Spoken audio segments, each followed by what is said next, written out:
Welcome back to my channel. I'm so excited you're here. My name is Stacy. If you're new here, welcome. And if you've been watching my videos, welcome back. Today we're going to do something a little bit different than what I've been doing on my channel, and we're going to talk about what I read this month. So, what I used to read was between 80 and 100 books a year. The last year or so has been a really hard reading time for me. I've gotten into a really bad reading funk, and I just haven't been able to get myself back into that reading space. So I was actually really proud of myself that I finished 2 books this month. So that is a step in the right direction. All right, so first we're going to talk about The House in the Cerulean Sea by T.J. Klune. I loved this book. I actually picked this book up because I really loved the Under the Whispering Door. That was probably one of my favorite books of the year.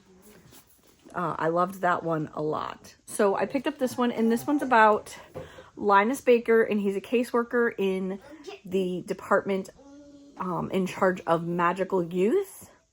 So he lives alone in a tiny house with his cat, very quiet life. He does the same thing every single day. And then he's summoned by extremely upper management, which is what they're called. And he's given a special assignment to go and view or to look into an orphanage, which is what he does. He goes into the orphanages and figures out if they should be closed, if they should stay open, or he gives the report that leads to those decisions that are being made. So he's sent to this house with very special children. So they're there's a gnome and a were-Pomeranian and the Antichrist. And just to name a few, the characters are so good in this book. You just love all of them. Or the master of the orphanage, or the headmaster, is Arthur Parnassus. And then you see the relationship between Linus and Arthur grow, and Linus's relationship with just this group of kids. So it's just a really good book, and I do have one of the new books I have is the sequel to this because it just came out. So I am going to pick that up really, really soon. So this is The House by the Cerulean Sea by T.J. Klune, one of my favorites that I've read. The next one was one I got from Book of the Month. I don't currently have Book of the Month. I have a backlog, so I'm kind of trying to read through what I have. But I got Phantasma by Kaylee Smith. And I love romantasy. And that's what this is. I really loved this one. So this one is Ophelia discovers her mother brutally murdered. There's no time to grieve. She has inherited the family's magic and anything like the business and all that stuff that she needs to do. She doesn't understand how bad their circumstances are, though. The mother took out money and things like that. And she has a sister, Genevieve. And the two of them, it's very soon after the mother's death.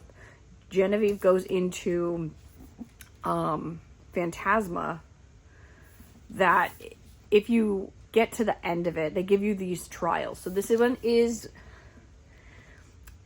I wouldn't call it horror, but it definitely has horror elements to it. There are also trigger warnings in the front, which I actually really liked that the author did that. So this is definitely something I would look into if you're sensitive to certain things. But Ophelia has to go through Phantasma to find her sister. And that is her ultimate goal throughout these trials. And she teams up with a ghost who's trying to figure out how to get out of the loop he's in. So the two of them team up to kind of get through Phantasma for their own purposes. And it's about the relationship that kind of builds between them. So this is really good. I highly recommend, especially if you're a fan of the Court of Thorn and Roses and you've read all of them. You can handle this. This is nothing crazy town. From Blood and Ash, that's another one that I would say if you're a fan of, this would be a good one to pick up. There is a second one coming out, basing off the sister. All right, so those are the 2 books that I finished this month that I really, really enjoyed. The next ones that we're going to talk about are some of the books that I am currently reading. So I'm currently reading, another book of the month that I got is The Heartless Hunter. The Heartless Hunter by Kristen Cicerelli. The Crimson Moth Book 1. The sequel to this does come out in February, because I checked. I haven't finished this one. I'm partway through it. So let me read you the back, since I am not all the way through this. On the night Rune's life changed forever, blood ran in the streets. Now, in the aftermath of a devastating revolution, witches have been diminished from powerful rulers to outcasts ruthlessly hunted due to their waning magic, and Rune must hide what she is. Spending her days pretending to be nothing more than a vapid young socialite, Rune spends her nights as the Crimson Moth, a witch vigilante who rescues her kind from being purged. When a rescue goes wrong, she decides to throw the witch hunters off her scent and gain the intel she desperately needs by courting the handsome Gideon Sharp. He's a notorious and unforgiving witch hunter loyal to the revolution, and too late, Rune realizes she might be falling for him. Gideon loathes the decadence and superficiality Rune represents, but when he learns the Crimson Moth has been using Rune's merchant ships to smuggle renegade witches out of the Republic, he inserts himself into her social circles by pretending to court her.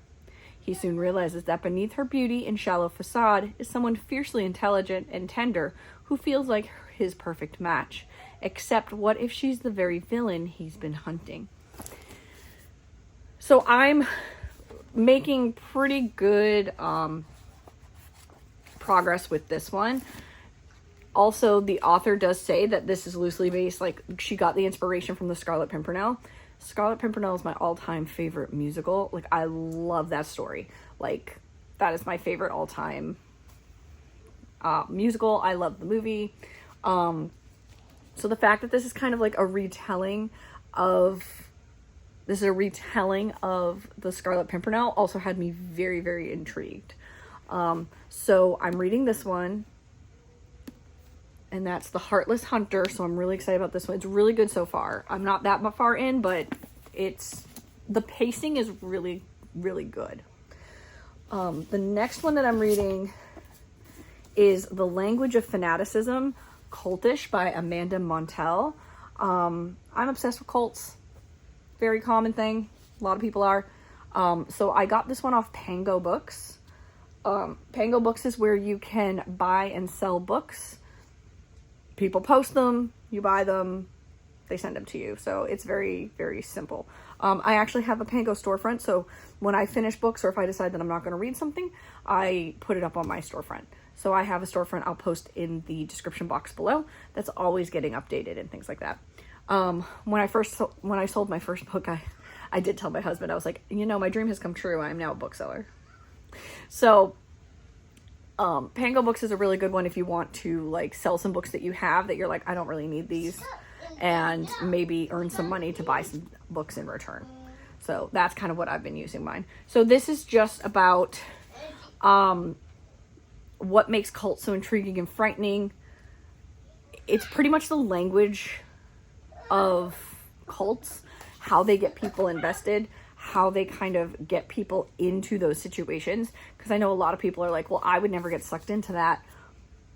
But you don't know that. Like, some of these cults are very, even mainstream, if you will, things that are considered cults. So I have tried to read this book before and I just keep getting sidetracked, but I have the audiobook version of this as well. And I think that that's going to be how I read it.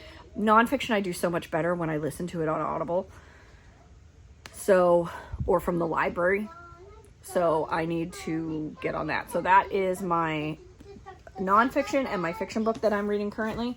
And the last book that I have going, which typically I have like a digital book, because I have this one on my Kindle too. I have both of them on my Kindle because they were on Kindle Unlimited, and I have that this month. I kind of go on and off of Kindle Unlimited, but so I did have access to those. And this is The Universe in Verse, 15 Portals to Wander Through Science and Poetry. I had this pre-ordered for months. So what this one is this is science writing with then poems. So like it goes through the singularity and our elemental belonging. So it gives you like a little science recap, and then there's a poem related to that science topic. There's also some beautiful illustrations. So this one shouldn't take me long when I actually just sit down and read it, but I've just been kind of reading a poem here and there. So those are the 3 books that I hope to finish this month, if not more. Or this is pretty much my TBR for November. And I haven't thought through what I'm gonna read next. I do know one of the books on the docket is another one I got from Pango Books, and that is Big Magic: Creative Living Beyond Fear by Elizabeth Gilbert. I haven't read any of her other books, but this one seemed really, really interesting. So I wanted to read this one. So that's kind of the next one on my list. So I want to finish the 3 that I have going right now and then read this one. And if I can get all 4 books read by the end of November, I'll feel pretty good about that. Because that is definitely, I'm trying to set myself realistic goals. So that's about a book a week in reality. So I'm trying to set myself some really realistic goals so I don't overwhelm myself or get disappointed that I didn't meet that goal. So that's what we're going to do for this month. So those are the books that I am reading or will be finishing up for November. So that's so this is like my wrap up and my TBR for the next month. Okay. Thank you so much for sitting and chatting about books with me. I love when you come and watch my videos, like and subscribe if you want to see more content like this. Leave me some comments on maybe some books that I should check out, or any ideas that you want to see that I can do for my videos. That would also be helpful. All right, so have a fantastic week, and I will see you next week.